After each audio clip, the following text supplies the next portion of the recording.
Ay, luto tayo ng kadigan. Tayo ng pakbet. 14 minutes Ilocano. Papresok natin. So, isog natin. Hinihalis na. Isang araw. Titirian. Tapos, kamatis, luya, okra, spring onion, kalabasa. Siyempre, pag Ilocano pa, kamote. Tapos, ang palaya. At siyempre, dahil nagtitira sa Japan. Yan. Walang bago, pati yung chobis lang. So, ginawa ko pala, pakunti tubig. Yan. So, nilagay siya kumulo. Tapos, pero lagyan natin yung kamatis. Yan. So, dudurugin natin yung kamatis para mas madali siya maluto. Tsaka lumasa ka agad. Mekos na yan. So, rinsan.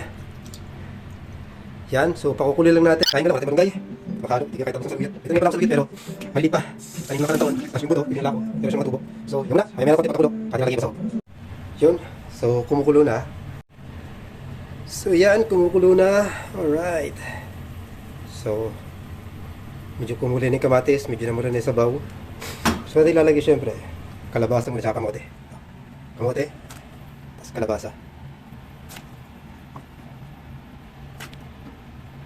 Yan. Tapos, itong inihaw lista, lalagyan na rin natin. So, hati lang natin. Alright. Para lumasa sa sabaw.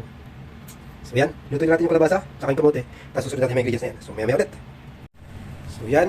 Lutuin yung kalabasa natin. Tsaka yung kamote. Lalagyan natin to. Tapos, naalala ko nga pala. Meron ako tanim na sili sa likod. Last year, nakarecover siya during winter. So, yan. Meron tayong talbos ng sili. Yan o. So, lagyan natin yung okra, ang palaya. And, yung palaya nga pala natin, tira lang nung nakaraluto.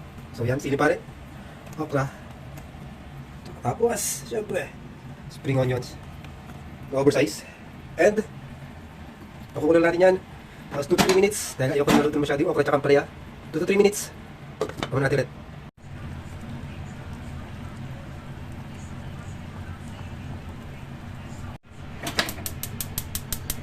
So, yun nga pala, nilagay ko na yung talbos ng sili.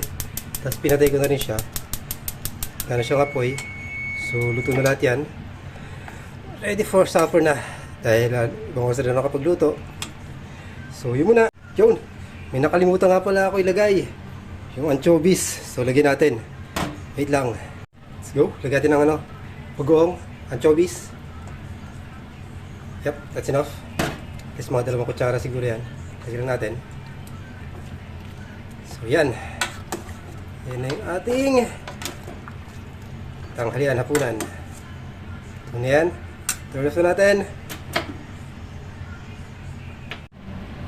Halika to.